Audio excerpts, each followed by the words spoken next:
Você já sentiu aquela curiosidade mórbida ao caminhar por um cemitério antigo? Aquela sensação nítida de que não está sozinho, de que cada passo que você dá ressoa em um mundo que nós não conseguimos ver. Muitos acreditam que os cemitérios são apenas lugares de descanso, jardins de pedra onde o silêncio reina absoluto. Mas eles se enganam. Os cemitérios são fronteiras. São linhas tênues e frágeis entre a nossa realidade e algo muito mais sombrio, algo que espera pacientemente que você cometa um erro. E o erro mais grave, aquele que pode te condenar para sempre, não é falar mal dos mortos, nem sequer entrar à noite. O erro fatal é tocar naquilo que não te pertence. Existem regras não escritas nestes campos santos, leis antigas que os vivos esqueceram, mas que os mortos lembram com uma clareza aterrorizante. Hoje vou te contar sobre 5 objetos, 5 coisas específicas que, sob nenhuma circunstância, você deve tocar se estiver rodeado de lápides. Porque se você o fizer, se a sua mão apenas roçar um destes elementos, você pode levar para casa algo mais do que uma simples lembrança. Poderá levar uma maldição que não vai parar até te consumir por completo. Ouça com muita atenção, pois esta informação pode salvar a sua alma. A primeira coisa que você jamais deve tocar são as moedas deixadas sobre as lápides. Pode parecer dinheiro esquecido, um centavo enferrujado ou uma moeda de prata brilhando sob a lua, te convidando a pegá-la. É só uma moeda, você vai pensar. Quem vai sentir falta? Mas essas moedas não caíram por acidente. Elas são pagamentos. Em muitas tradições antigas, deixam-se moedas para o barqueiro, o encarregado de atravessar as almas para o outro lado.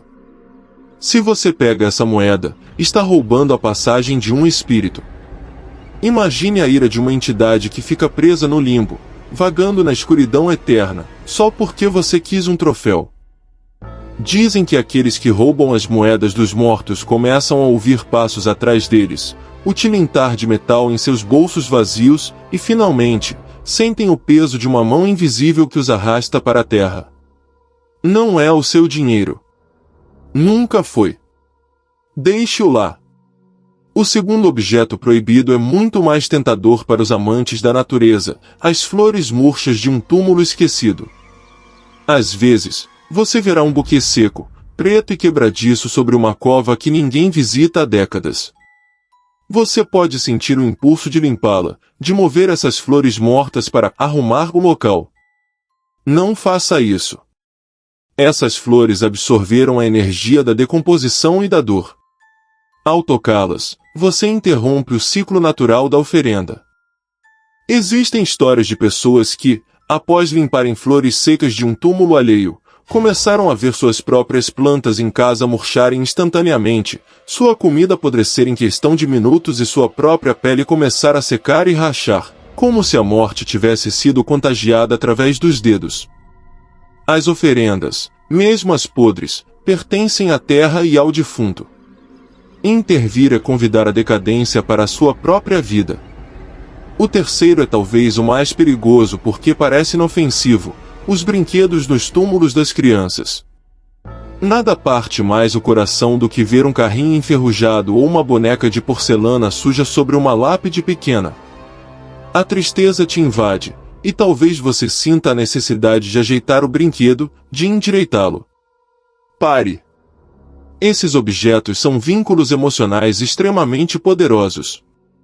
Os espíritos das crianças, muitas vezes confusos e buscando consolo, agarram-se a esses brinquedos como sua única conexão com o mundo que deixaram cedo demais. Se você toca o brinquedo, eles podem pensar que você quer brincar. E acredite em mim, você não quer brincar com uma criança que não sabe que está morta. Quem cometeu esse erro relata ouvir risadas infantis em seus quartos às 3 da manhã, ver pequenas marcas de mãos nos espelhos embaçados e sentir puxões nos lençóis enquanto tentam dormir. Um espírito infantil não entende limites, e sua brincadeira pode se tornar aterrorizante e perigosa muito rápido. O quarto elemento é qualquer tipo de fita, laço ou corda amarrada a uma cruz ou grade. Na bruxaria e em rituais obscuros, os nós são utilizados para amarrar doenças, maldições ou espíritos malignos. Se você vir uma fita vermelha ou preta amarrada a uma lápide, não é decoração. É uma prisão. É um selo que mantém algo contido. Ao desatá-lo ou simplesmente tocá-lo com a intenção de curiar, você pode estar libertando algo que foi aprisionado com muito esforço. Existe uma lenda urbana sobre um homem que encontrou uma fita preta em um túmulo sem nome, por brincadeira, a levou amarrada no pulso. Naquela mesma noite, seu braço começou a ficar preto, como se a gangrena o devorasse em horas. Os médicos não encontravam explicação. Só quando ele voltou ao cemitério, chorando de dor, e devolveu a fita, a infecção parou, deixando uma cicatriz que jamais se apagou. Os nós nos cemitérios são advertências. Respeite-os. E finalmente, o quinto, e o que mais deveria gelar o seu sangue, a terra de uma cova recém-cavada. Às vezes, a terra está fresca, revolvida, úmida. Cheira a profundidade e afim. Tocar essa terra é tocar a porta direta para o submundo antes que ela se feche. Disse que a terra de um túmulo recente está carregada da angústia da separação. Se você sujar as mãos com ela e não se lavar com água benta ou sal imediatamente, a morte te marcará. Não significa que você morrerá na hora, mas que a morte te reconhecerá como um dos seus. Você começará a se tornar invisível para os vivos, as pessoas deixarão de te notar, seus entes queridos te ignorarão, você sentirá frio mesmo sob o sol, como se já estivesse a 7 palmos do chão. É uma existência solitária e aterrorizante, vagando entre os vivos como um fantasma de carne e osso. Então, na próxima vez que visitar um cemitério, mantenha as mãos nos bolsos. Caminhe com respeito, observe com os olhos, mas nunca, sob nenhuma circunstância, toque no que não é seu. Os mortos são ciumentos com suas posses, e o preço para recuperá-las pode ser a sua própria vida. Agora, antes de passarmos para a próxima história e adentrarmos mais na escuridão, preciso que você faça algo pela sua própria proteção. Deixe o seu like neste vídeo agora mesmo para selar um pacto de luz contra a escuridão que estamos invocando. E se ainda não o fez, inscreva-se no canal. Aqui narramos o que outros calam por medo. Você não vai querer ficar sozinho no escuro sem nossas histórias para te guiar. Ative o sininho, porque a próxima notificação pode ser o único aviso que você receberá. Faça isso agora. História 2. Você já parou para olhar fixamente nos olhos de uma estátua em um cemitério? Essas figuras de mármore e granito, anjos chorando, virgens rezando ou gárgulas que parecem vigiar o sono dos mortos. Dizem que são apenas pedra, obras de arte talhadas por mãos humanas para decorar o final da vida. Mas, e se eu te dissesse que nem todas são de pedra? E se eu te dissesse que algumas delas são prisões? Existe uma lenda que percorre os cemitérios mais antigos da Europa e da América Latina, uma história que os guardas noturnos se recusam a contar, mas que conhecem muito bem. Dizem que há estátuas que não foram esculpidas, mas que um dia foram pessoas. Pessoas que viram algo que não deviam, ou que fizeram um trato com a escuridão e ficaram petrificadas, condenadas a vigiar eternamente, presas em uma carcaça fria e dura, mas com a mente totalmente desperta. E o pior de tudo, às vezes, quando ninguém olha, elas se movem. A história de hoje nos leva ao cemitério da Recoleta, um labirinto de mausoléus e sombras onde a arte funerária é tão bela quanto inquietante. Lá, em um canto esquecido, coberto pelo musgo e pela era, encontrava-se o túmulo da família Vanesi. Sobre ele, erguia-se uma estátua de um anjo em tamanho real. Mas este anjo não olhava para o céu em busca de redenção, olhava para baixo, cobrindo o rosto com as mãos, como se estivesse chorando desconsoladamente ou, talvez, como se não quisesse ver o horror que tinha diante de si. Chamavam-no de o Anjo da Vergonha. Julian, um fotógrafo amador obcecado pelo macabro, tinha ouvido rumores sobre esta estátua. Dizia-se que a posição das mãos do anjo mudava ligeiramente com as fases da lua. Cético e buscando a foto que o tornaria viral nas redes, Julian decidiu passar uma noite inteira em frente ao mausoléu, documentando qualquer mudança com sua câmera de alta resolução. "É só pedra", repetia para si mesmo enquanto montava seu tripé, o frio da noite penetrando até os ossos. O cemitério estava em um silêncio absoluto, aquele tipo de silêncio pesado que pressiona os ouvidos. Durante as primeiras horas, nada aconteceu. O anjo permanecia imóvel, suas mãos de mármore cobrindo seu rosto de pedra. Julian tirava uma foto a cada 10 minutos, revisando o visor com tédio. Mas por volta das 3 da madrugada, a hora morta, algo mudou na atmosfera. O ar tornou-se gélido, e um cheiro de terra molhada e flores podres invadiu seu nariz. Julian olhou através da lente e congelou. Na última foto, os dedos do anjo pareciam estar 1 milímetro mais separados do que na anterior. Acreditando ser um jogo de sombras, acendeu uma lanterna potente e apontou diretamente para a cara da estátua. O que ele viu o fez soltar a câmera. A olho nu, sem a mediação da lente, podia ver claramente que os dedos do anjo já não estavam apertados contra seus olhos. Tinham se separado o suficiente para revelar um olho. Um olho que não era de mármore branco e cego. Era um olho escuro, úmido, com uma pupila dilatada que o encarava fixamente. Não era o olhar vazio de uma escultura, era o olhar de algo antigo, faminto e consciente.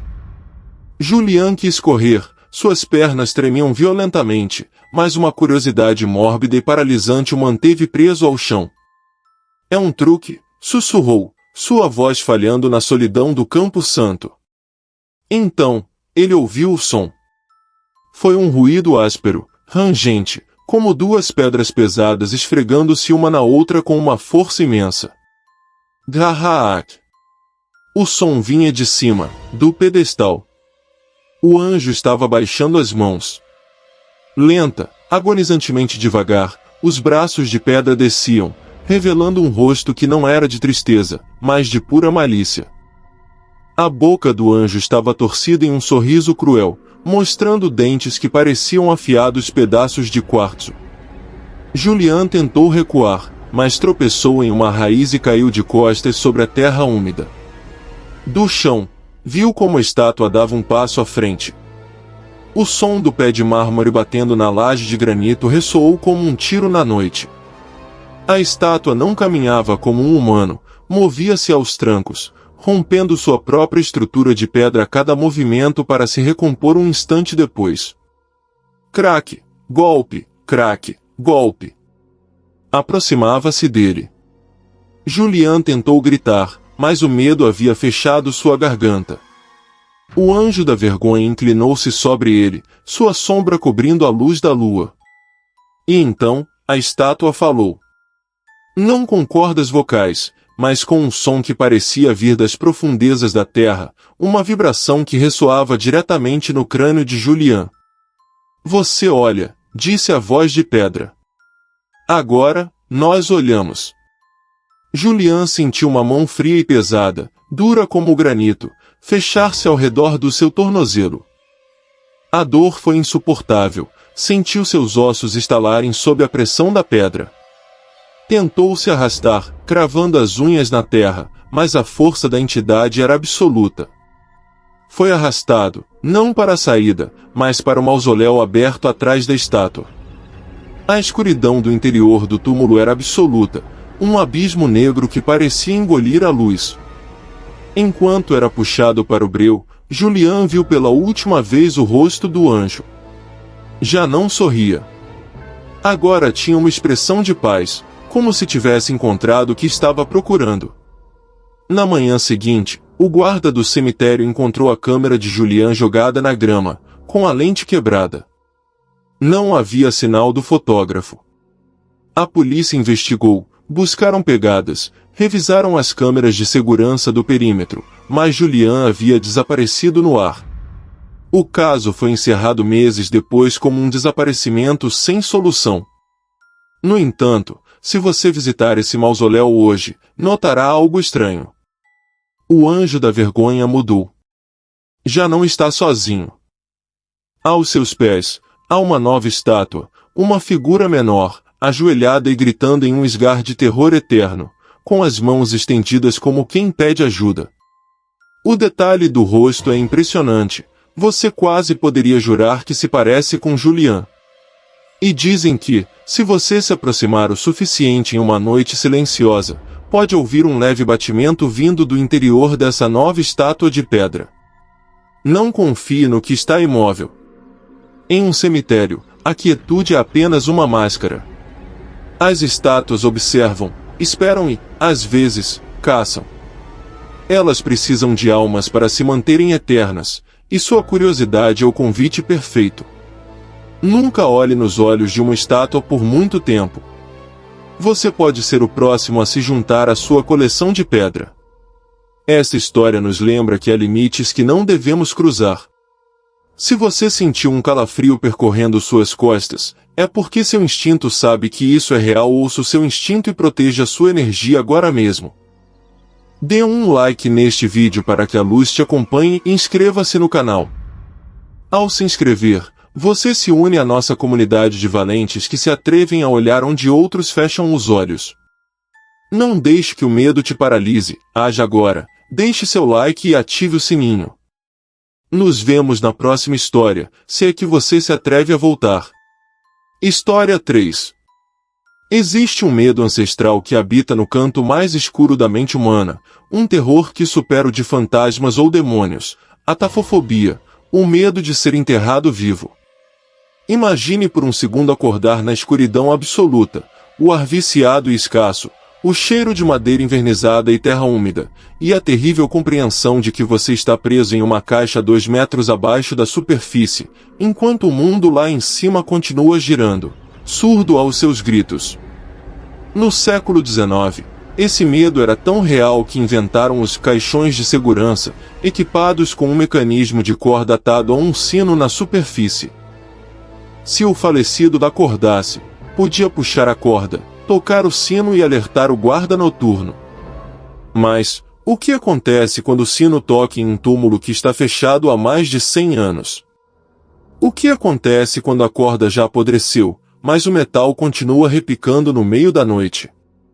Esta história aconteceu em um cemitério rural, daqueles onde a neblina gruda no chão e as lápides estão tão erodidas que os nomes são ilegíveis. O protagonista é Tomás, um coveiro veterano que achava que já tinha visto de tudo. Tomás era um homem de ciência e rotina, para ele, morto estava morto. Não acreditava em contos da carochinha nem em aparições. Seu trabalho era manter a ordem, limpar as folhas secas e cavar buracos.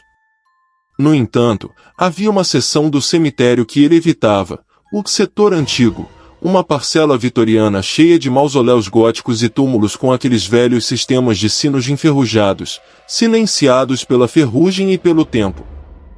Uma noite de tempestade, quando o vento uivava entre os ciprestes como um lamento coletivo, Tomás estava em sua casinha, tentando ignorar o clima com uma xícara de café quente. De repente, entre o estrondo dos trovões, ouviu algo que gelou seu sangue. Era um som agudo, metálico e rítmico. Clim! Clim! Clim! Não era o vento batendo no metal. Era o som inconfundível de um dos sinos de segurança. Tomás tentou se convencer de que era um galho caído batendo no mecanismo, mas o ritmo era deliberado demais. Era um chamado. Armado com sua lanterna e uma pá, mais por costume do que por defesa, dirigiu-se ao setor antigo. A chuva caía aos cântaros, transformando a terra em um lamaçal escorregadio. O som o guiou até um túmulo específico, uma lápide de granito negro coberta de líquens, pertencente a um tal Edmund Blackwood, falecido em 1898.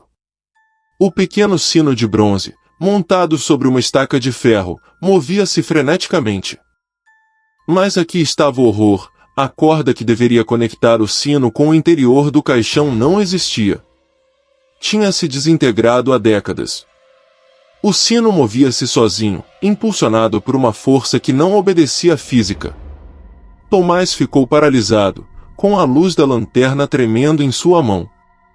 O senso comum gritava para que ele fugisse, mas uma força obscura, essa curiosidade maldita que nos leva a olhar acidentes na estrada, o empurrou para se aproximar.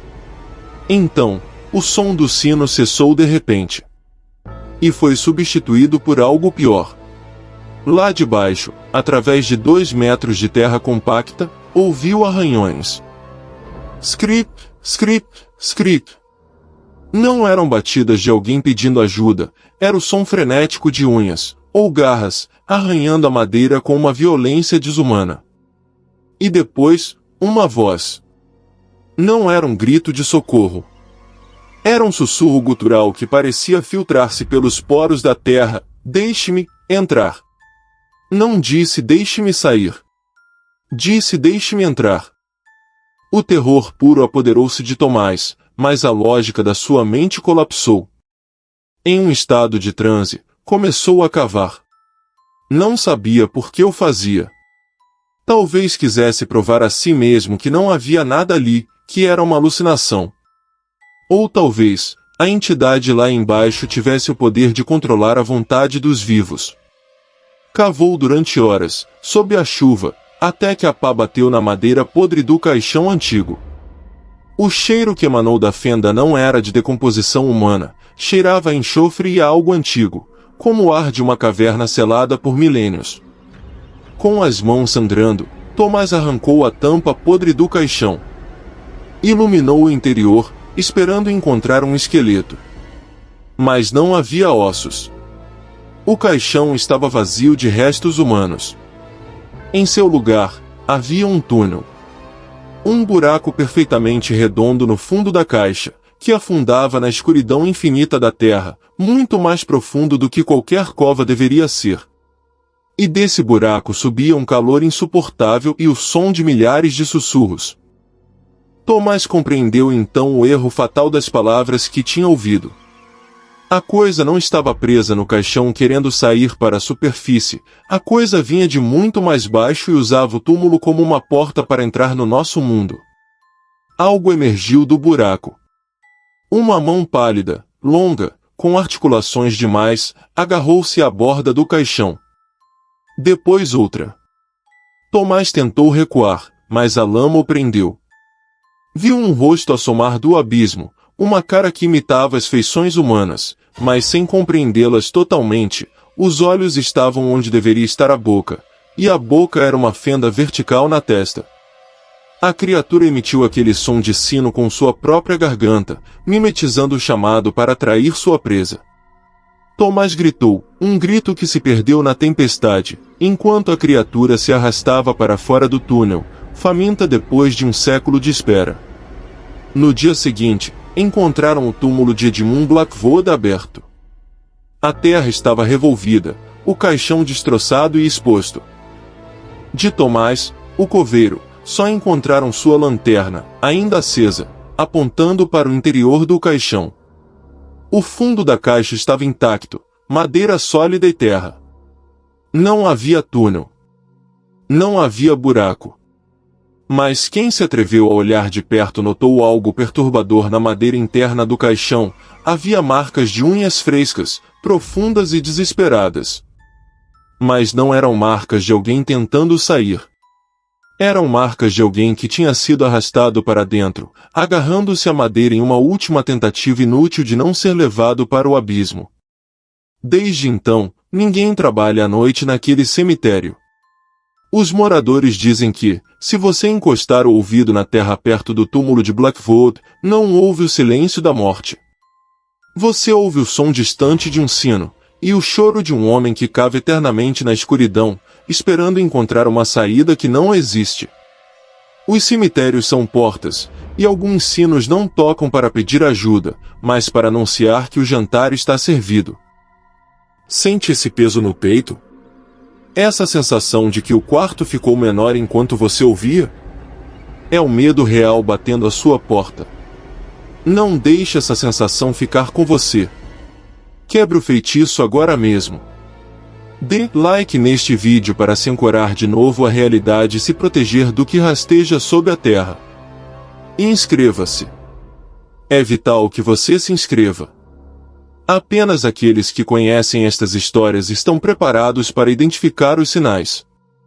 Não seja daqueles que ignoram os avisos. Ative o sininho de notificações, um sino que, este sim, é seguro, e junte-se a nós. A próxima história é ainda mais sombria, e garanto que você não vai querer perdê-la. Faça isso agora, antes que a luz se apague. História 4. Vivemos em uma era onde nada parece existir realmente se não tiver sido fotografado. Documentamos nossos cafés da manhã, nossas viagens, nossas risadas, e, lamentavelmente, também nossa estupidez. Mas há lugares onde as câmeras não são bem-vindas, onde o ato de capturar uma imagem é considerado uma violação de uma privacidade sagrada e antiga.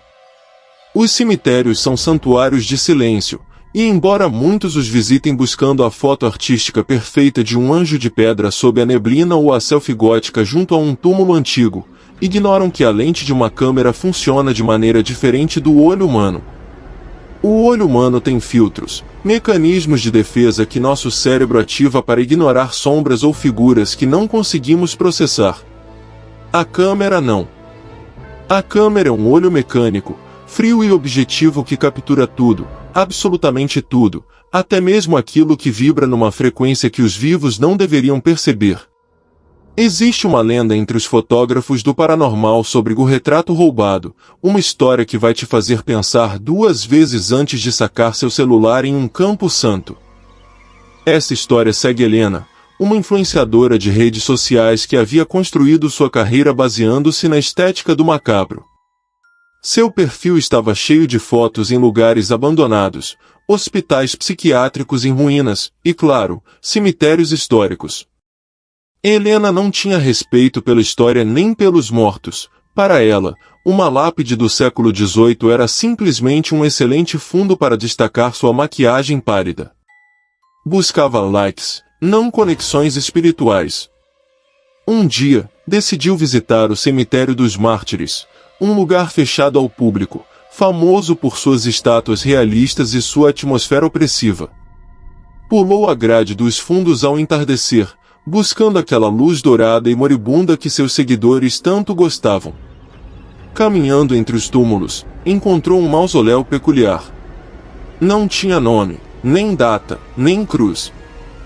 Era uma estrutura de mármore preto, tão polido que parecia um espelho escuro, rodeado de estátuas de querubins que, curiosamente, não tinham olhos, suas órbitas estavam vazias e lisas. Helena pensou que era o cenário perfeito. O contraste do mármore preto com meu vestido vermelho vai viralizar, murmurou. Montou seu tripé, ajustou o temporizador e começou a posar. Fez dezenas de fotos, sorrindo, fingindo tristeza, olhando para o horizonte. Sentia-se observada, mas desconsiderou a sensação como a adrenalina de estar em um lugar proibido. Ao chegar em casa naquela noite, começou o processo de edição. Transferiu as fotos para seu computador de alta resolução e começou a revisá-las uma por uma. As primeiras eram normais. Mas à medida que avançava na sessão, notou algo estranho no reflexo do mármore preto atrás dela. Na quinta foto, o reflexo de suas próprias costas parecia distorcido, como se sua postura não coincidisse com a realidade. Que estranho, pensou. Devo ter me mexido bem na hora que o obturador fechou.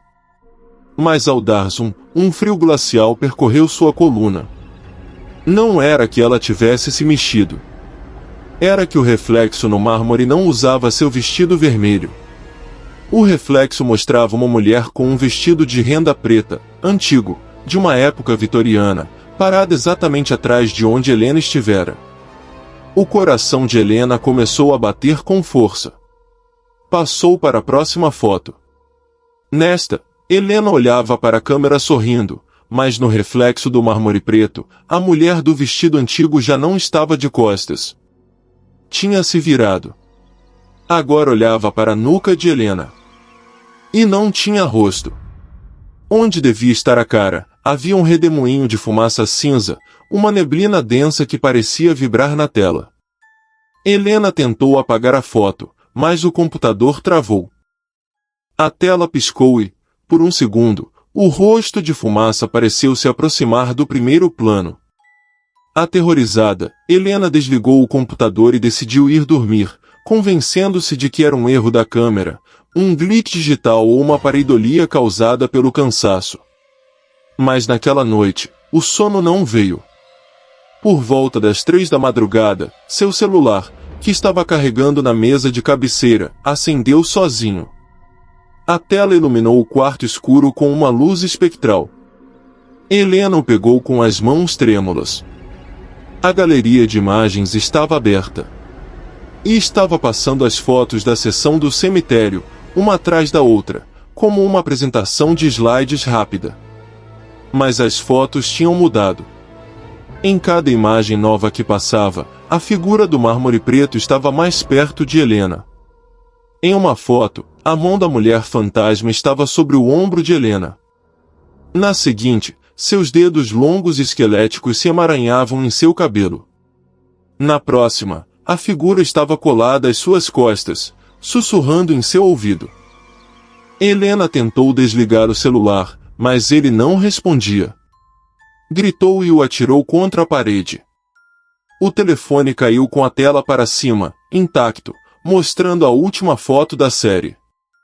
Uma foto que Helena nunca tirou. Era uma selfie. Uma foto tirada do ângulo do seu próprio braço estendido, em seu próprio quarto, naquele exato momento. Na tela via-se Helena na cama, com os olhos esbugalhados pelo terror, e logo atrás dela, emergindo da escuridão do seu próprio quarto, estava a mulher do vestido preto. Mas desta vez, a fumaça do seu rosto tinha se dissipado. Tinha o rosto de Helena. Mas era uma versão morta de Helena, a pele cinza, os olhos leitosos, a boca costurada com fio de arame. Helena sentiu uma respiração gelada em sua nuca.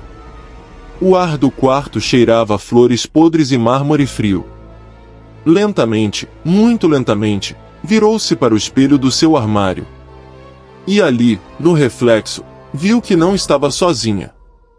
O flash de uma câmera invisível iluminou o quarto por uma fração de segundo, cegando-a. Ninguém voltou a ver Helena. A polícia encontrou seu apartamento vazio. Não havia sinais de luta, nem rastro dela. Só encontraram sua câmera e seu celular. Ao revisar a câmera, a polícia encontrou centenas de fotos do mausoléu preto. Mas em todas as fotos, o mausoléu estava vazio. Não havia nenhuma mulher de preto, nem sequer Helena estava lá. Apenas fotos vazias de um túmulo sem nome.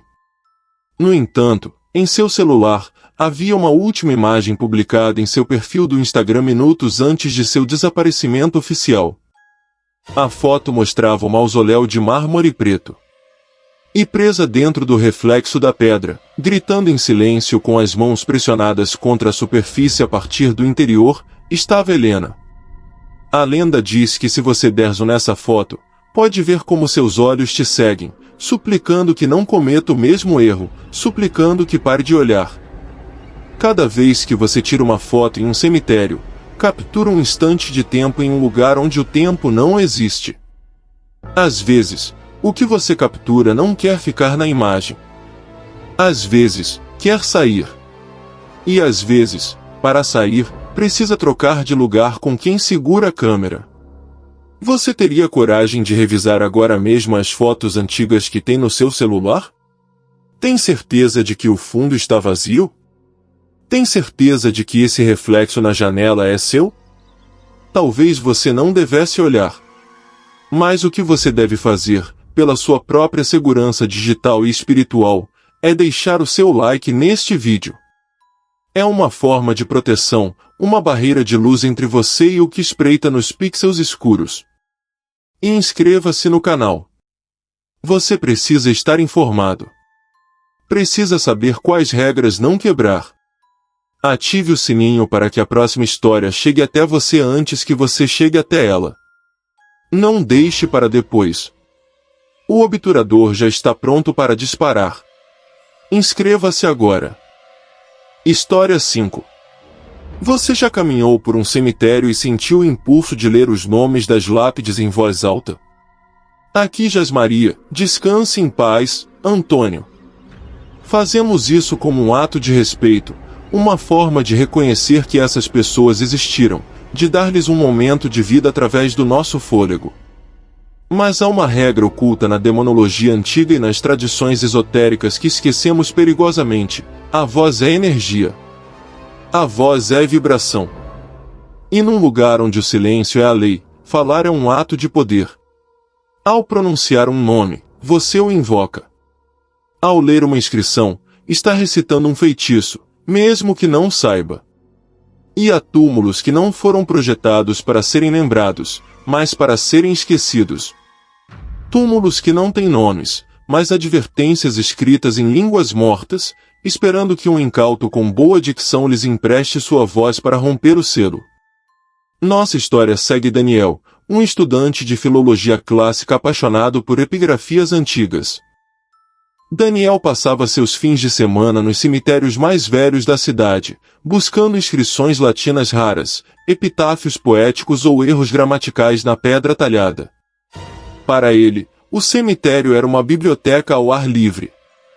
Numa tarde de sábado, nublado e cinzento, aventurou-se na seção mais antiga do cemitério do norte, uma zona interditada por risco de desmoronamento, onde a vegetação havia reclamado as estátuas e as raízes levantavam os caixões para a superfície. No meio do mato, Daniel encontrou algo que nenhum filólogo poderia ignorar. Era um obelisco de pedra negra, de um material que não parecia granito nem mármore, mas algo mais denso, quase metálico, que absorvia a luz em vez de refleti-la. O mais estranho era que, ao contrário das lápides ao redor, erodidas por séculos de chuva e vento, esta pedra estava imaculada. Lisa, perfeita, fria. Em sua base, havia uma inscrição gravada profundamente. Não estava em latim, nem em grego. Parecia uma mistura de aramaico antigo e símbolos rúnicos que Daniel nunca tinha visto. A curiosidade acadêmica foi mais forte que a prudência. Daniel pegou seu caderno e começou a transcrever os símbolos. Mas sua mente, treinada para decifrar foneticamente, sentiu a necessidade de provar como soavam aquelas palavras. Queria sentir a cadência da frase. Limpou a garganta. O vento no cemitério cessou de repente. Os pássaros pararam de cantar. Naquele silêncio antinatural, Daniel começou a ler. Ati, Gora, Nek, Ma, Tum. Sua voz soou estranhamente forte, ressoando entre os mausoléus como se estivesse em uma catedral vazia. A cada sílaba, sentia um gosto metálico na boca, como se estivesse mordendo uma moeda velha. Ao pronunciar a última palavra, uma vibração percorreu o chão, subindo por suas botas até sua coluna vertebral. Daniel esperou, sentindo-se um pouco tolo por se assustar. É só pedra, pensou. Mas então, ele ouviu. Não foi um ruído externo. Foi um sussurro que nasceu dentro do seu próprio ouvido, mas que não vinha da sua mente. Era como se alguém estivesse parado bem atrás dele, com os lábios colados em sua nuca. Obrigado, sussurrou a voz. Era uma voz seca, quebradiça, como folhas mortas arrastando-se pelo pavimento. Daniel virou-se bruscamente, o coração golpeando as costelas. Não havia ninguém. Estava sozinho no setor proibido. Mas a sensação de presença era avassaladora. Sentiu um peso nos ombros, literal e físico, como se alguém tivesse subido em suas costas. Tentou caminhar para a saída, mas suas pernas pesavam toneladas. E então, percebeu algo aterrorizante. Não conseguia parar de falar em sua mente. As palavras estranhas que havia lido repetiam-se em sua cabeça, uma e outra vez, num ciclo obsessivo, cada vez mais rápido, cada vez mais forte. Ati Gora Nek Matum. Ati Gora Nek Matum. Tentou gritar, pedir ajuda, mas quando abriu a boca, não saiu a sua voz. Saiu aquela voz. A voz seca e antiga. E não gritou socorro. Gritou nomes. Nomes que Daniel não conhecia. Nomes de pessoas que haviam morrido há séculos. Estava fazendo a chamada. Daniel correu, tropeçando nas raízes, enquanto sua própria boca, rebelada contra sua vontade, continuava cuspindo nomes e maldições em idiomas esquecidos. Sentia como sua garganta ardia, como suas cordas vocais se rasgavam pelo esforço de produzir sons desumanos. A entidade que habitava a Pedra Negra não tinha corpo, não tinha voz. Precisava de um veículo. E ao ler a inscrição, Daniel lhe tinha dado permissão, tinha aberto a porta da sua própria carne. Conseguiu chegar ao portão do cemitério justo quando o sol se punha. O segurança o viu chegando, pálido, com os olhos injetados de sangue, movendo a boca freneticamente. Quando o guarda lhe perguntou o que havia acontecido, Daniel tentou explicar, tentou dizer ajude-me. Mas o que saiu de sua garganta foi um grasnido gutural, um som de ultratumba que fez o guarda recuar horrorizado. Daniel levou as mãos ao pescoço, desesperado, sentindo como algo se movia sob sua pele, reacomodando sua laringe. Daniel nunca voltou para casa. Foi internado em uma instituição psiquiátrica naquela mesma noite. Os médicos dizem que sofre de uma forma severa de glossolalia e psicose. Dizem que passa o dia e a noite sentado num canto, sussurrando numa língua que nenhum linguista conseguiu identificar. Mas o mais inquietante ocorre quando ele adormece. Porque mesmo dormindo, Daniel continua falando. E às vezes, a voz muda. Às vezes, a voz torna-se profunda, autoritária e antiga, e narra histórias do que há debaixo da terra, de cidades escuras e deuses vermes que esperam o despertar. A inscrição no obelisco negro não era um nome. Era uma fechadura. E a voz humana é a única chave que pode girá-la. Na próxima vez que vir uma lápide com palavras que não entende, ou um nome que lhe resulta difícil de pronunciar, morda a língua. Feche a boca. Não dê seu fôlego aos mortos. Eles têm muito a dizer, e estão desesperados para usar sua boca para dizê-lo. Sua voz é sua. Seu fôlego é vida. Não o entregue. Sente a secura na sua garganta agora mesmo? Essa necessidade de engolir saliva? É o seu corpo reagindo ao perigo instintivo desta história. Proteja sua voz e sua energia. Dê um like neste vídeo agora mesmo. É um pequeno gesto, mas reafirma sua vontade sobre a escuridão. E inscreva-se no canal. Aqui não apenas contamos histórias, te damos manuais de sobrevivência para um mundo que a maioria prefere ignorar. Se não se inscrever, perderá o próximo aviso. E acredite, você não vai querer estar desinformado quando as sombras vierem atrás de você. Ative o sininho. Faça isso pelo seu bem. Nos vemos na próxima história. História 6. Há uma arrogância típica da juventude, uma sensação de invencibilidade que nos faz acreditar que o mundo é nosso parquinho de diversões. Buscamos adrenalina nos lugares proibidos, desafiamos a autoridade, às vezes, desafiamos forças que não compreendemos. Um dos erros mais graves que cometem os adolescentes em busca de emoções fortes é tratar o cemitério como um cenário para suas brincadeiras. Acham que pular os muros à noite, beber álcool entre os túmulos ou brincar de esconde-esconde na escuridão é apenas uma travessura, uma anedota para contar na segunda-feira na escola. Mas os cemitérios têm suas próprias regras, e uma delas é o respeito absoluto. Quando você transforma o descanso eterno em um jogo, convida os habitantes do lugar para jogar com você. E acredite, eles têm toda a eternidade para ganhar. E quando os mortos ganham, os vivos desaparecem.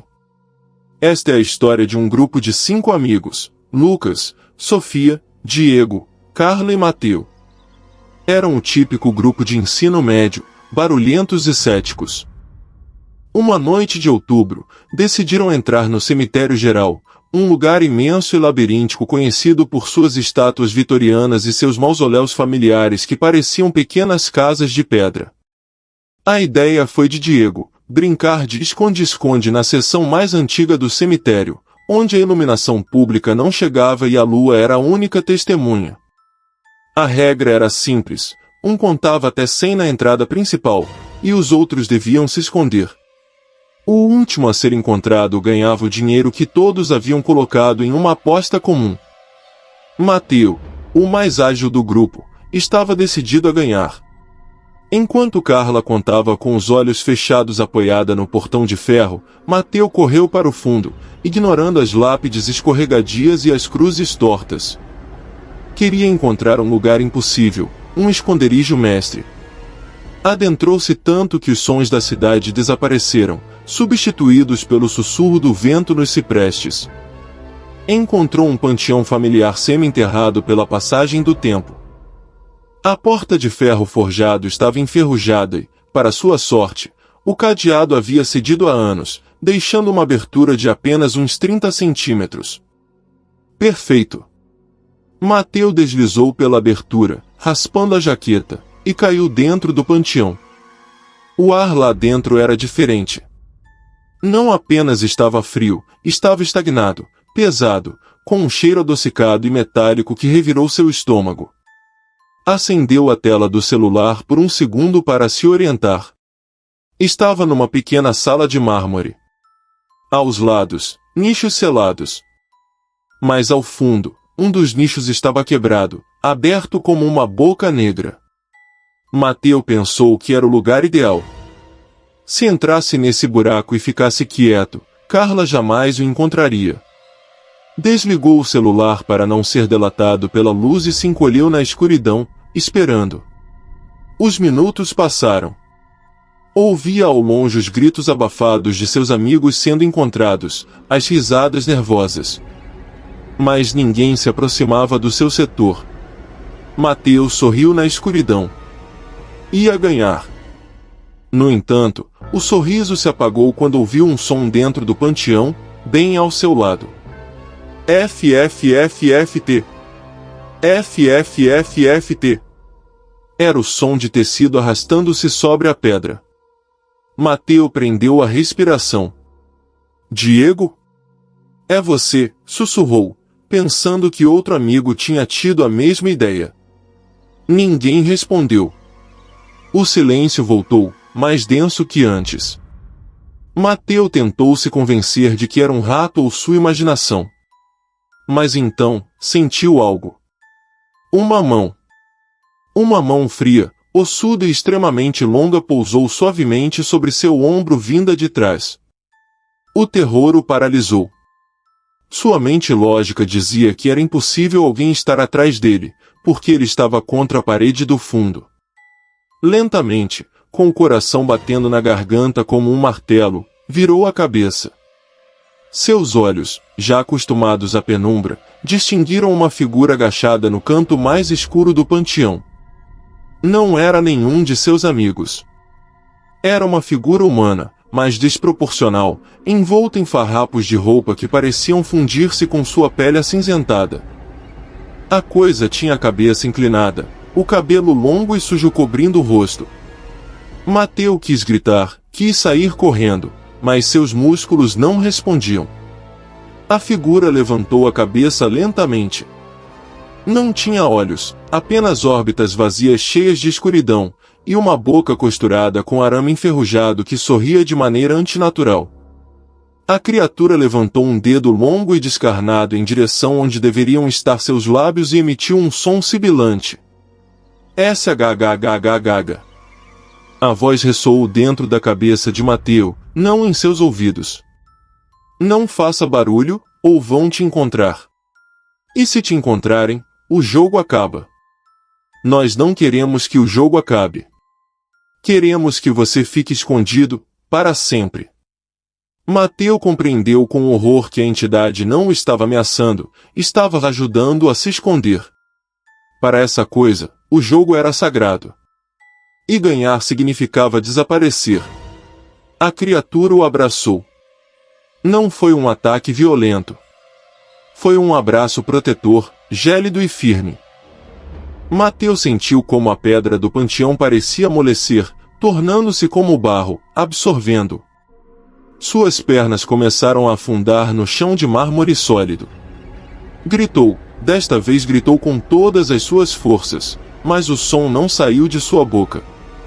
A entidade havia tapado sua boca com sua mão morta, que cheirava a terra e a tempo esquecido.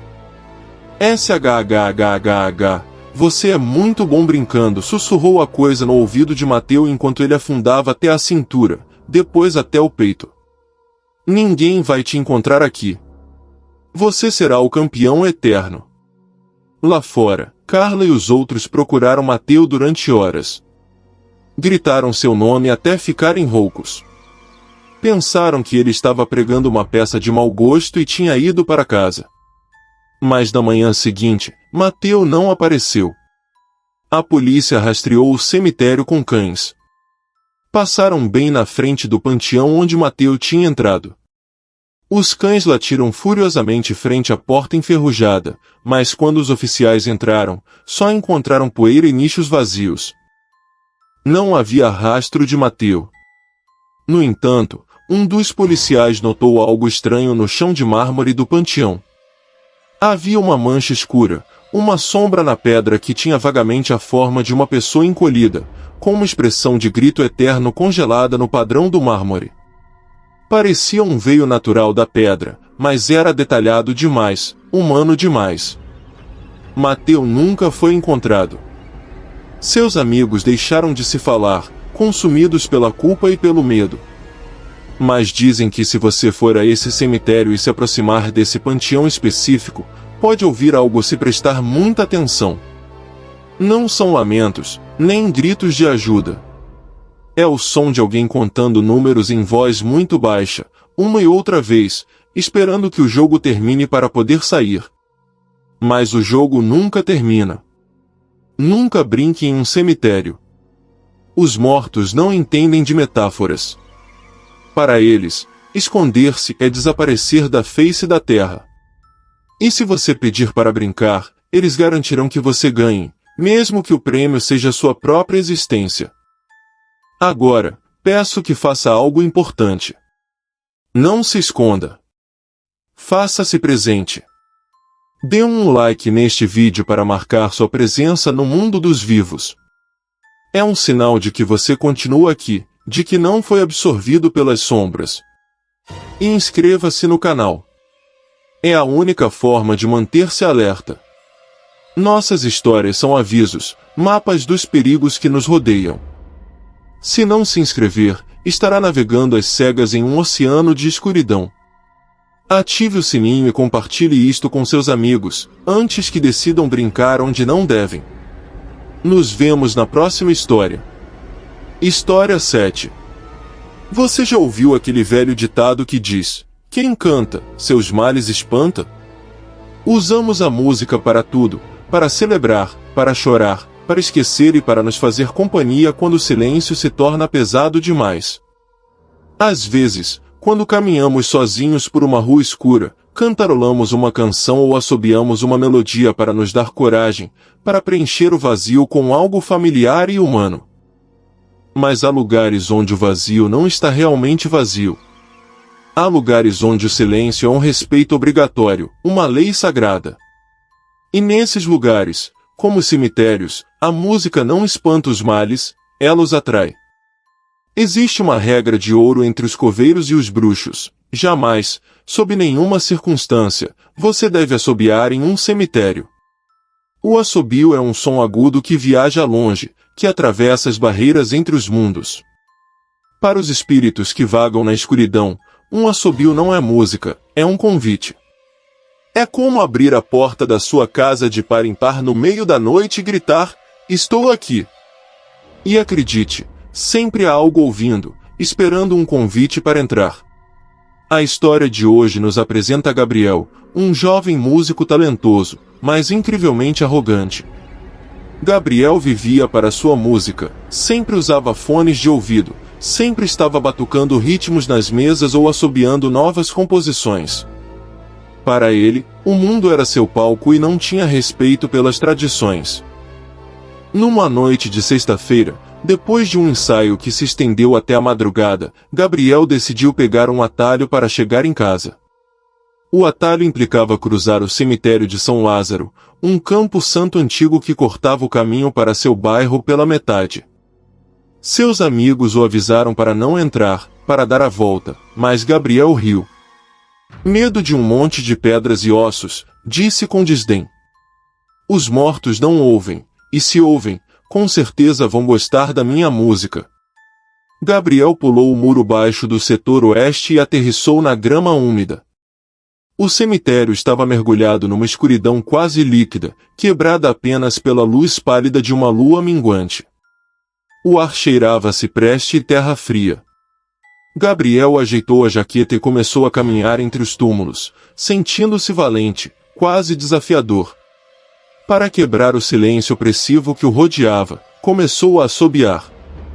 Não era uma melodia qualquer, era uma peça complexa que estava compondo, uma melodia melancólica e repetitiva, cheia de notas altas e sustentadas.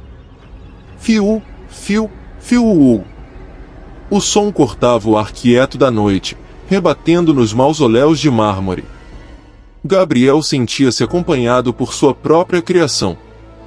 Caminhou por uns 10 minutos, absorto em seu ritmo. De repente, parou para amarrar os cadarços do tênis. Parou de assobiar. E foi então que ele ouviu. Da escuridão, uns 20 metros mais à frente, o assobio continuou. Não foi um eco. Um eco é uma repetição degradada, mais fraca. Aquilo era uma resposta. Alguém, ou algo, estava assobiando a parte seguinte da sua melodia. Mas fazia isso com uma perfeição impossível, com um tom que soava exatamente igual ao de Gabriel, como se tivessem gravado sua voz. Gabriel endireitou-se de repente, o coração acelerando. Quem está aí? Gritou, tentando soar agressivo. Apareça, não tenho dinheiro. Ninguém respondeu. Apenas o vento movendo as folhas secas. Gabriel, pensando que era algum engraçadinho ou talvez outro bêbado cruzando o cemitério, decidiu ignorar e seguir caminhando, embora desta vez mais rápido. É só minha imaginação, murmurou. Para provar a si mesmo que não tinha medo, voltou a assobiar, mas desta vez mudou a melodia. Assobiou uma canção popular, rápida e alegre, algo que contrastasse com o ambiente fúnebre. Assim que terminou a primeira estrofe, o som retornou. Mas desta vez não vinha da frente. Vinha de todos os lados. Fiu, fiu, fiu. O som parecia brotar da própria terra, sair das fendas das lápides, cair dos galhos das árvores. E o pior não era a onipresença do som, mas a harmonia. A coisa não estava repetindo a melodia de Gabriel, estava fazendo uma segunda voz, um contraponto perfeito, sombrio e sinistro, que transformava a canção alegre numa marcha fúnebre aterrorizante. Gabriel começou a correr. O pânico real, aquele que gela o sangue e entorpece os membros, apoderou-se dele. Correu entre os túmulos, tropeçando, raspando as mãos contra a pedra áspera. Mas não importava o quanto corresse, o assobio o seguia. Grudava em seus ouvidos, perfurando seu cérebro. E agora, o assobio aproximava-se fisicamente. Podia ouvir passos. Não passos humanos, mas o som de algo arrastando-se rapidamente, como um animal grande com muitas patas, movendo-se no ritmo da música. Chegou ao portão principal do cemitério, ofegante, com o suor frio empapando suas costas. A grade estava fechada com correntes. Gabriel agarrou as barras, sacudindo-as com desespero. Deixe-me sair, gritou. O assobio estava logo atrás dele agora. Parou em seco. Gabriel sentiu uma respiração em seu pescoço. Não era ar, Era um frio absoluto, como se tivessem aberto a porta de um congelador. Lentamente, tremendo incontrolavelmente, Gabriel virou-se. Diante dele, flutuando a alguns centímetros do chão, havia uma figura envolta em sombras densas. Não tinha rosto, apenas uma escuridão giratória onde deveria estar a cabeça. Mas dessa escuridão emanava o assobio. E então, a figura falou, mas não com palavras. Assobiou uma nota. Uma única nota, tão aguda, tão penetrante e tão carregada de uma tristeza infinita e uma maldade antiga, que os tímpanos de Gabriel estouraram. Caiu no chão, gritando de dor, tapando os ouvidos que sangravam. Mas mesmo surdo, continuava ouvindo o assobio. Ouvia-o dentro da sua mente, vibrando em seus ossos. A figura inclinou-se sobre ele, num sussurro que ressoou diretamente em sua alma, disse: "A música não acabou. Você começou o concerto. Agora nós somos sua orquestra, para sempre." Na manhã seguinte, o guarda do cemitério encontrou Gabriel sentado em frente ao portão principal, com o olhar perdido no vazio, balançando-se para frente e para trás. Estava vivo, mas sua mente tinha ido embora. Tinha os lábios em carne viva, destroçados. Os médicos disseram que ele mesmo os tinha mordido e arrancado num ataque de loucura. Gabriel foi internado num sanatório mental, onde permanece até hoje numa cela acolchoada. Nunca fala. Nunca responde ao seu nome. Mas os enfermeiros do turno da noite dizem que, às vezes, quando tudo está em silêncio, pode-se ouvir um som vindo do seu quarto. Não é um grito. É um assobio. Gabriel assobia melodias impossíveis, complexas e aterrorizantes, sem parar, dia e noite, como se fosse um instrumento tocado por mãos invisíveis que não lhe permitem descansar nem um segundo. E dizem que, se você ficar do lado de fora do quarto dele e ouvir esse assobio por muito tempo, começa a assobiar também, sem perceber, juntando-se à orquestra dos condenados. O cemitério não é um lugar para sua música. É o lar do silêncio eterno. Quando você quebra esse silêncio com um assobio, está chamando coisas que invejam sua capacidade de fazer barulho, coisas que querem usar sua voz porque perderam a sua há muito tempo. Na próxima vez que sentir medo na escuridão, morda a língua. Não assobie. Não cantarole. Deixe que o silêncio te proteja. Porque se você assobiar, alguém vai te responder. E essa resposta será a última coisa que você ouvirá. Sente esse zumbido nos ouvidos?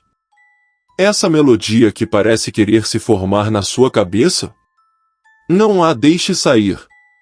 Bloqueie agora mesmo com uma ação positiva. Dê like neste vídeo.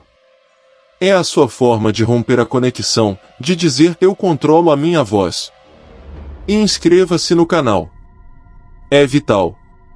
Aqui ensinamos as regras de sobrevivência que o mundo moderno esqueceu. Não seja a próxima vítima da sua própria ignorância. Ative o sininho para estar alerta, mas pelo amor de Deus, não tente imitar o som do sininho assobiando. Inscreva-se agora e mantenha-se a salvo no silêncio. História 8.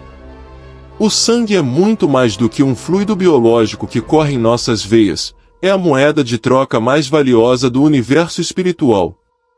Em todas as culturas, desde os antigos rituais maias até as cerimônias de bruxaria moderna, o sangue representa a vida, a energia pura, a essência vital.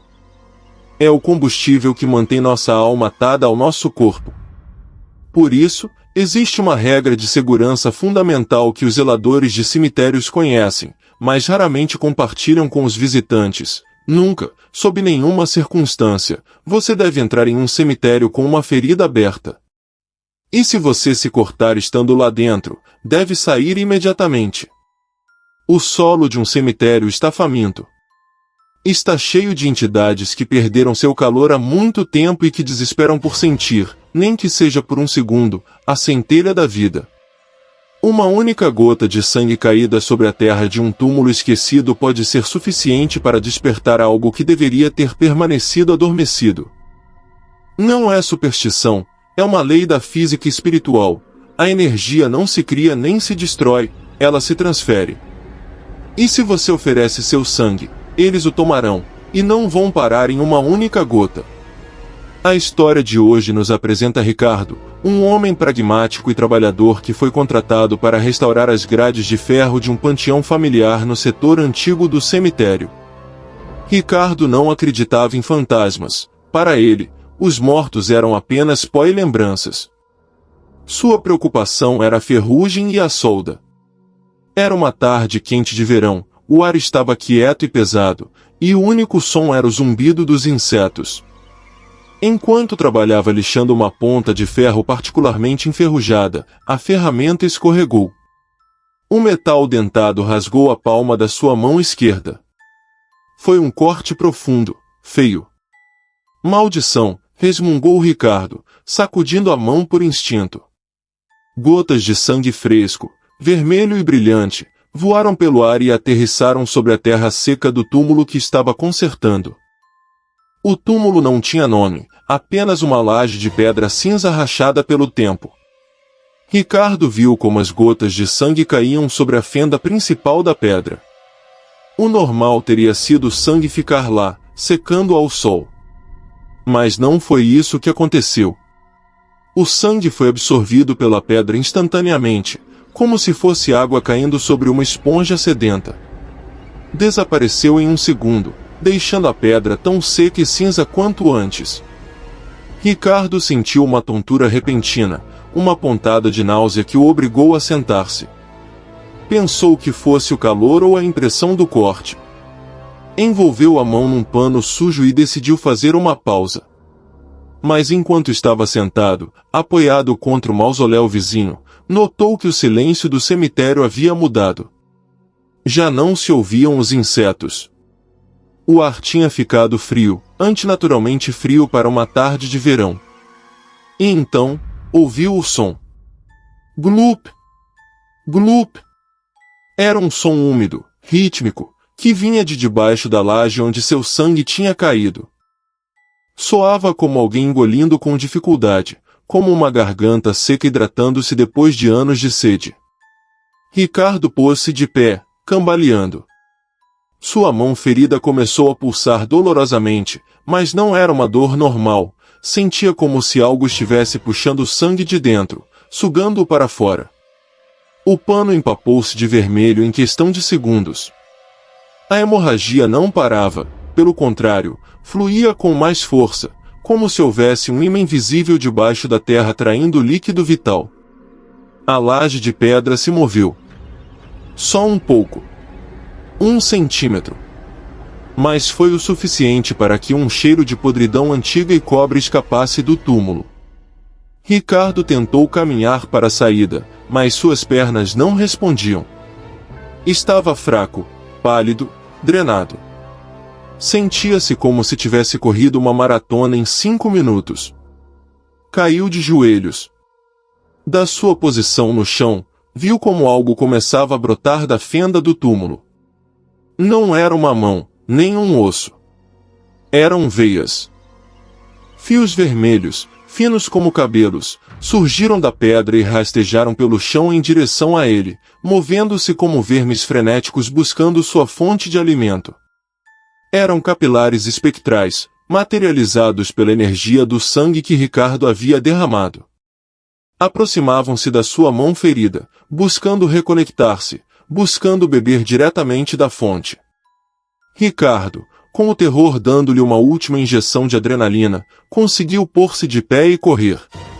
Correu para o portão principal, deixando um rastro de gotas vermelhas atrás de si. E a cada gota que caía, ouvia como a terra atrás dele se revolvia com mais violência. Ouvia gemidos, não de dor, mas de prazer e ansiedade. Mais vida, mais calor, sussurravam as vozes arrastadas pelo vento. Não era só uma entidade, eram dezenas. Ao derramar seu sangue, Ricardo tinha aberto um buffet livre para os famintos do submundo. Conseguiu sair do cemitério e colapsou na calçada. Uns transeuntes chamaram uma ambulância. No hospital, os médicos conseguiram fechar a ferida e fizeram transfusões de sangue, surpresos pela quantidade extrema que havia perdido em tão pouco tempo por um corte na mão. Ricardo sobreviveu, mas nunca voltou a ser o mesmo. Ficou marcado. Sua pele tornou-se permanentemente pálida, quase translúcida. Sempre tem frio, mesmo sob o sol mais abrasador. E o pior é que, às vezes, sua cicatriz na palma da mão começa a latejar violentamente, e ele pode sentir, a quilômetros de distância, que algo se move naquele túmulo sem nome. Sente a conexão. Porque uma parte dele, seu sangue, agora corre pelas veias de algo que não deveria estar vivo. Ele alimentou a besta, e a besta agora conhece o seu sabor. Dizem que as entidades que provam sangue humano nunca esquecem seu doador, e passam a eternidade tentando encontrá-lo de novo para terminar o banquete. Ricardo já não se aproxima de cemitérios. Nem sequer pode passar perto de uma igreja. Porque sabe que a terra lembra. E sabe que no momento em que morrer e seu corpo tocar o solo, eles estarão esperando, prontos para reclamar o resto da dívida. O sangue é um contrato. Quando você sangra na terra dos mortos, está assinando um pacto de alimentação. Cuide de suas feridas. Se você se cortar, fuja. Não deixe que sua essência toque o solo sagrado, porque a sede dos séculos é insaciável e você é um recipiente cheio de vida. Sente essa leve tontura? Essa sensação de frieza nas extremidades enquanto ouvia? É o seu corpo reconhecendo a verdade da energia vital. Não permita que esta história te enfraqueça. Pelo contrário, fortaleça seu espírito agora mesmo. Dê like neste vídeo. É um ato de vitalidade, uma afirmação de que você está vivo, forte no controle. E inscreva-se no canal. É o seu escudo. Aqui compartilhamos o conhecimento que te protege de cometer erros fatais. Não seja um doador involuntário para a escuridão. Ative o sininho para estar sempre alerta. Proteja seu sangue, proteja sua vida e junte-se a nós. Nos vemos na próxima história, se é que seu coração continua batendo com força. História 9. Há uma regra de ouro que aparece em quase todas as mitologias do mundo, desde a história grega de Orfeu e Eurídice até as advertências bíblicas sobre a mulher de Ló: não olhe para trás. É uma instrução simples, mas incrivelmente difícil de obedecer. A curiosidade humana é uma força poderosa, mas o medo do desconhecido é ainda maior. Quando saímos de um lugar carregado de energia de morte, como um cemitério, nosso instinto primitivo grita para verificarmos se estamos seguros, se algo nos segue. Sentimos aquela coceira na nuca, aquele sexto sentido que nos alerta de uma presença às nossas costas. Mas os especialistas no paranormal e os velhos coveiros sabem a verdade. Essa sensação não é um aviso para você olhar, é uma armadilha. Os espíritos, especialmente aqueles que estão confusos ou solitários, buscam uma âncora, uma conexão visual para se atarem aos vivos. Se você se vira e cruza seu olhar com a escuridão que te segue, estabelece uma ponte. Você lhes dá permissão para ir com você para casa. E uma vez que cruzam o limiar do cemitério colados nas suas costas, já não tem volta. Esta história aconteceu com Laura, uma jovem mulher que tinha perdido a avó recentemente.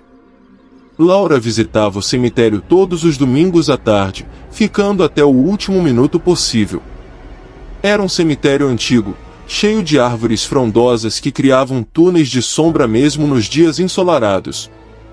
Num domingo de inverno, Laura perdeu a noção do tempo.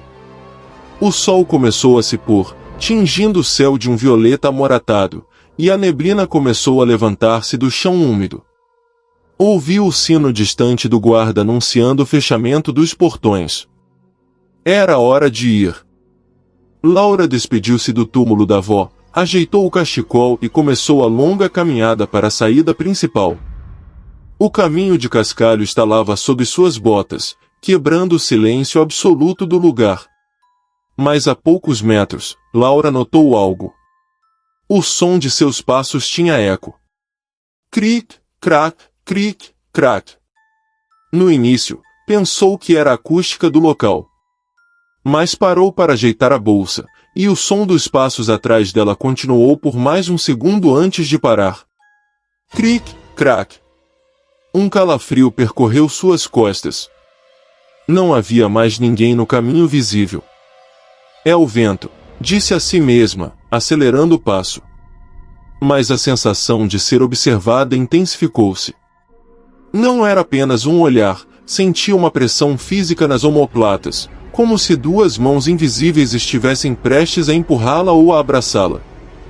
Sua mente racional lutava contra seu instinto animal. Não olhe, apenas ande, pensava. Lembrava vagamente das advertências de sua avó, quando sair do Campo Santo, caminhe reto e não vire até cruzar o portão. Mas a dúvida é um veneno lento. E se for alguém real? E se for um ladrão? E se for alguém que precisa de ajuda? Pensou Laura. O som dos passos atrás dela tornou-se mais pesado, mais arrastado, como se alguém com os pés quebrados tentasse alcançá-la. Sast, sast. Estava a apenas 50 metros da saída. Podia ver as luzes da rua e os carros passando, o mundo dos vivos, seguro e barulhento. Mas a presença atrás dela era avassaladora. Sentia uma respiração gélida no pescoço, um hálito que cheirava a terra molhada e flores rançosas. A curiosidade e o terror ganharam a batalha. Justo quando sua mão estava prestes a tocar o metal frio do portão de saída, Laura não aguentou mais. Parou e virou a cabeça rapidamente para trás, esperando ver um cachorro de rua, um guarda ou simplesmente o caminho vazio para acalmar sua paranoia. O que ela viu não foi o vazio. Todo o caminho de cascalho, que segundos antes parecia deserto, estava cheio. Centenas, talvez milhares de figuras estáticas estavam paradas atrás dela. Não eram transparentes como fantasmas de filme. Eram sombras densas, silhuetas humanas feitas de escuridão pura, paradas ombro a ombro, enchendo a trilha até onde a vista alcançava. Todas elas, sem exceção, tinham o rosto voltado para Laura. Não tinham olhos, mas ela podia sentir milhares de olhares cravados na sua alma. Estavam em silêncio absoluto, esperando. Esperando que ela se virasse. Esperando o reconhecimento. No momento em que Laura as viu, todas as figuras deram um passo em uníssono em direção a ela. O som foi ensurdecedor, como um trovão seco. Bum!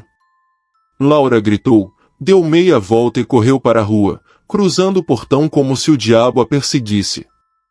Quase foi atropelada por um táxi, mas não parou até chegar ao seu apartamento, fechando a porta com 3 trancas e acendendo todas as luzes.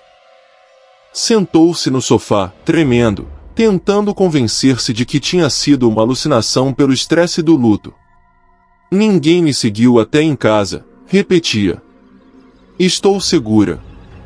Mas naquela noite, quando foi ao banheiro lavar o rosto, cometeu o erro de olhar para o espelho. Atrás do seu próprio reflexo, na escuridão do corredor que se via pela porta aberta, viu uma silhueta. Uma das sombras do cemitério. Estava parada ali, quieta, observando-a. Laura virou-se aterrorizada, mas o corredor estava vazio. Voltou a olhar para o espelho, e a sombra estava mais perto. Com o passar dos dias, Laura percebeu a terrível verdade. Não tinham ficado no cemitério. Ao olhar para trás, ao reconhecer a presença deles, lhes havia dado um convite. Agora, nunca estava sozinha. Se caminhava pela rua, via as sombras pelo canto do olho, seguindo-a em procissão. Se sentava num restaurante, sentia que a cadeira vazia à sua frente estava ocupada. E o pior era ao dormir. Sentia o peso na beirada da cama, a respiração fria na nuca. Laura vive agora num estado de paranoia perpétua. Nunca olha para trás. Caminha rígida, com a vista fixa à frente, porque sabe que se virar, vai vê-las. E sabe que cada vez que as olha, elas se aproximam um pouco mais. Estão esperando o momento em que ela se renda, o momento em que o medo a paralise por completo para poder levá-la de volta com eles, para o lugar onde pertencem, atrás das grades, na escuridão eterna. A próxima vez que sair de um cemitério, sinta o peso nas suas costas. Sinta a tentação de olhar. E lembre-se desta história. Não faça isso. Continue andando. Deixe que a dúvida te corroa, porque a certeza vai te destruir. O que fica no cemitério deve permanecer no cemitério. Não seja você quem lhes abra a porta para o mundo exterior com um simples olhar. Sente essa urgência de olhar para trás de você neste exato instante? Esse pensamento intrusivo de que há algo no canto escuro do seu quarto? Não vire. Mantenha seus olhos na tela. Foque na luz. Dê like neste vídeo para se ancorar nesta realidade e rejeitar qualquer convite sombrio. Inscreva-se no canal agora mesmo. É a sua única defesa. Aqui te damos as ferramentas para entender o que espreita nos limites da nossa visão. Se não se inscrever, estará vulnerável às armadilhas que os mortos preparam para os vivos. Ative o sininho e compartilhe isto para proteger os seus. Não olhe para trás.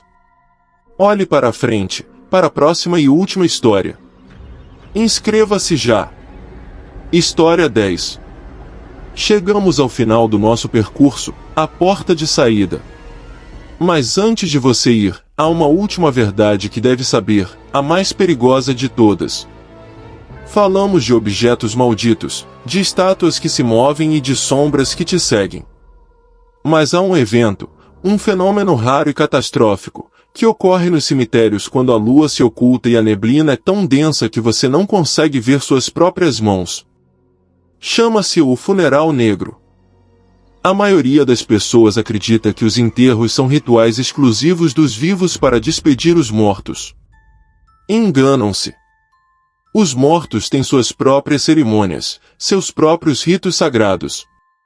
E nessas cerimônias obscuras, o caixão não leva um cadáver. O caixão está vazio, esperando um convidado de honra. E esse convidado é sempre alguém que está vivo, alguém que teve a má sorte de presenciar o que nenhum olho mortal deveria ver. A história final nos leva à experiência de Javier, um documentarista cético que dedicou sua vida a desmentir fenômenos paranormais. Javier tinha entrado ilegalmente em dezenas de cemitérios, hospitais e casas mal assombradas, e sempre saía com a mesma conclusão: são apenas ruídos, vento e sugestão. Para seu último documentário, escolheu o Cemitério dos Desamparados, um lugar imenso e labiríntico conhecido por ser o local onde se enterravam os anônimos, os esquecidos, aqueles que ninguém reclamava. Seu objetivo era passar a noite dos mortos ali, sozinho, gravando cada minuto para demonstrar que a atividade espiritual era uma farsa. Javier ocultou-se numa árvore frondosa antes do fechamento, esperando que os guardas fossem embora. À meia-noite, o cemitério se transformou. A temperatura baixou drasticamente, congelando o orvalho sobre as lápides. Javier ligou sua câmera de visão noturna. Tudo estava calmo. Decepcionante, como sempre, sussurrou ao microfone. Mas às 3 da manhã, a hora maldita, a atmosfera mudou. Não houve barulho. De fato, o horror começou com a ausência total de som. O vento cessou. Os grilos calaram. O silêncio era tão absoluto que Javier podia ouvir o bombeamento do seu próprio sangue nos ouvidos. Então, ele viu as luzes. Ao longe, no caminho principal, apareceram pontos de luz flutuantes. Eram velas. Mas a chama não era laranja nem amarela, era de um azul pálido, doentio. Uma procissão se aproximava. Javier, emocionado por captar o que acreditava serem cultistas ou vândalos, ajustou o foco da sua câmera. Mas à medida que se aproximavam, sua emoção transformou-se num terror gelado. As figuras que portavam as velas não caminhavam, deslizavam a uns centímetros do chão. Vestiam túnicas negras, esfarrapadas, que pareciam feitas de sombras e teias de aranha antigas. Não tinham rostos.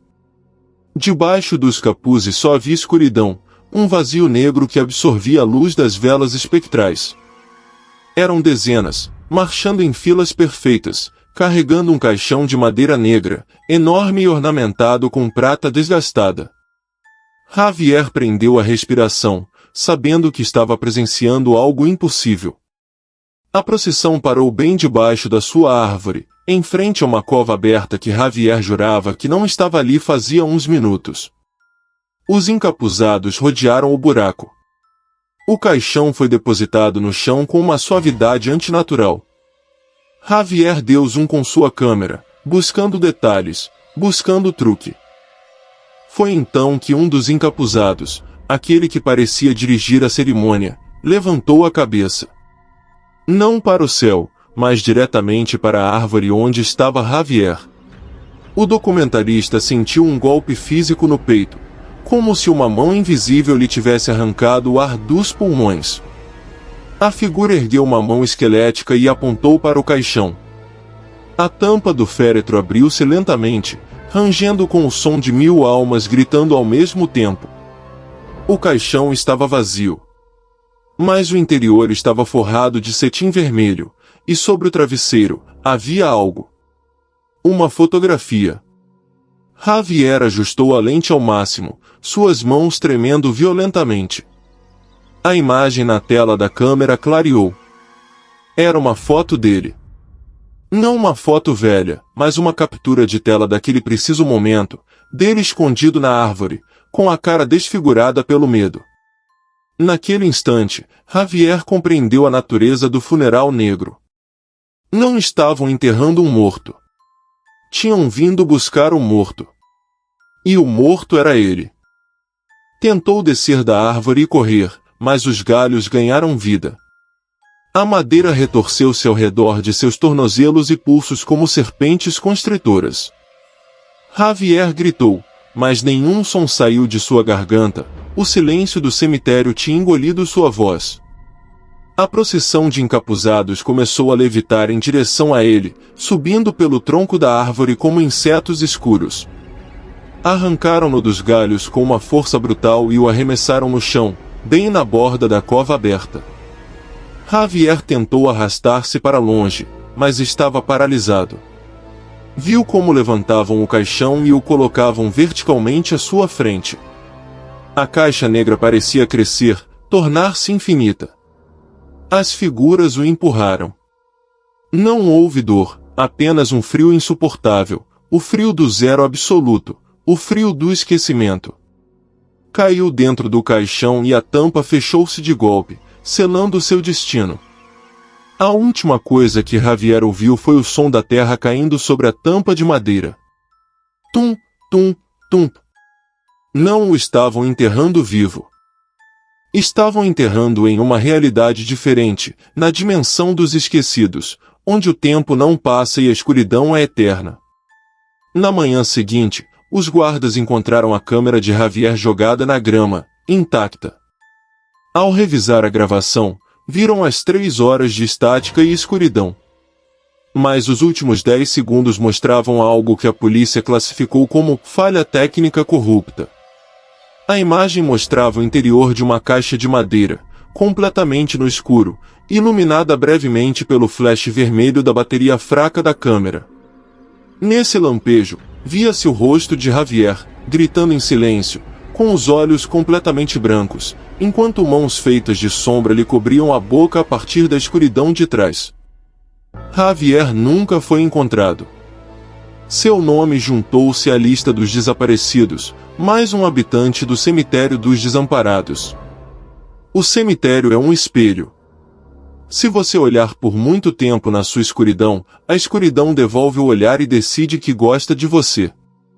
Decide que quer te conservar. O funeral negro não é um mito, é um convite. E a curiosidade é a confirmação de presença. Esta foi a última história. Agora, você também sabe demais. Você olhou para o abismo através destas 10 narrações. A energia que invocamos aqui é real e pesada.